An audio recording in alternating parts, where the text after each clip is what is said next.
Michael Bay had 5 films. Did no one tell him about this? Was it too obvious? Pow! Zowie! Kazam! Warpath is hungry for action and isn't afraid to show it. He's constantly loud, even when he doesn't need to be, and will always say some big unnecessary word at nearly every sentence, although most of them are nonsensical terms of action. Anything but subtle, he is known for his explosive reactions, screaming blam, and going back in time with a medieval knight jousting on him.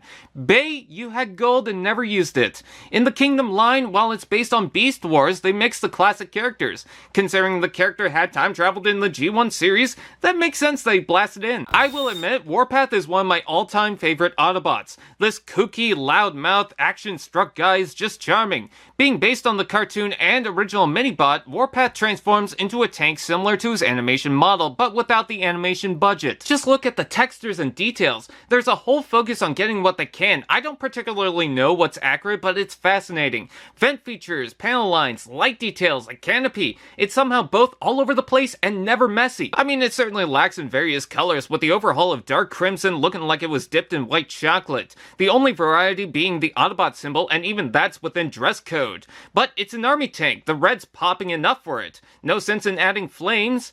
Although, I would not argue. Seems like a small turret and barrel, but it can articulate not only a full 360, but up and down. I still like the original Generations figure, and find the Universe Classics interesting, but it always came to mind making an H-tank was kinda cheating. Not here, we get the full package with an almost completely rectangular tank.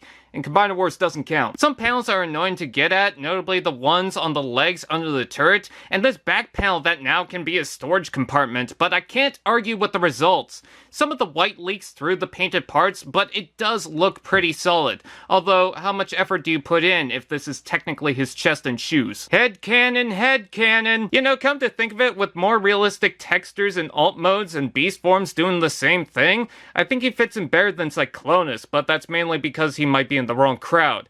Portholes on the side, blast ports on the turret, another porthole on the back, and a bonus 3 portholes at the bottom for flying tank BLAM explosions. Now yes, he does have a parts-forming piece with the shield, but there's too much to love here that it doesn't bother me. With the tab, it helps solidify the front, cleans it up, and blends into the tank so you don't really notice it. I think for a Deluxe Warpath, this tank nails it. Not only with the updated details, but it still keeps the shape and feels pure Warpath. A brick can break things, but now it comes with a turret. I think the tank mode is impressive. Robot mode.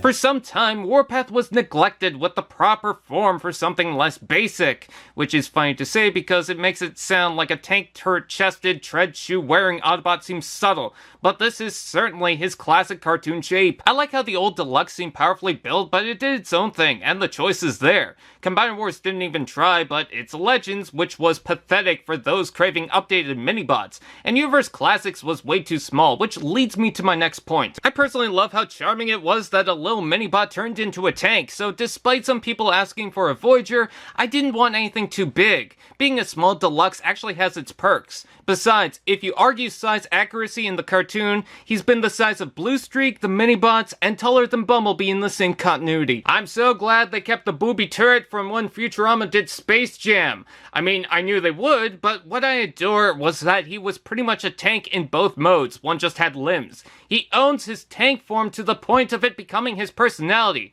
I also dig the shoulder details leading to the turret, the rounded off part that matches perfectly behind the head, and nice kicks. Haha, who needs that third party nicey? Before I'm told it's mistransformed, the turret can fully collapse inside, but I think that's just to fit in the package. Really, the only thing bothersome is the arms. White plastic painted with red, but it seems to leak through. I guess it's easier than painting the treads over a dark red plastic, but the funny thing is, that the tread is painted white anyways for consistency. That head sculpt is perfect, with the now suited face mask, octagon helmet, and simple colors. The entire helmet is casted in red, but it's clear there's a face. Black eyes with painted white around for that Carnival of Rust style. Did someone say articulation? Ball jointed head, shoulders out and in, forward and back rotation below, elbow bend, wrist rotation, waist rotation, hips out and in, forward and back rotation below, knee bend, and foot tilt. Posability is pretty much as expected for a modern generation's deluxe figure, but wow, out of everything in Kingdom Wave 1, this is honestly the most solid. Not only do the joints hold, but there's nothing flopping around. Loosest thing is probably the butt flap. Just keep in mind the foot tilt, for some reason, if you pull it too far, a corner tabs over the wheel, and it's a pain to get back up. Speaking of which, look how clean the legs look. Don't mind the hollow gaps in the feet, but this is some serious origami. Let's take a look at the accessories. This is literally just a panel you could probably find on Shapeways. I won't drag the cliff jumper thing. I still wish there was a better transformative feature, but to be honest, just slap it on. It really doesn't bother me. There's a blast port, and it blends with the colors and details. You can store it on the back, shoulder, lower arm, or toss it to the side.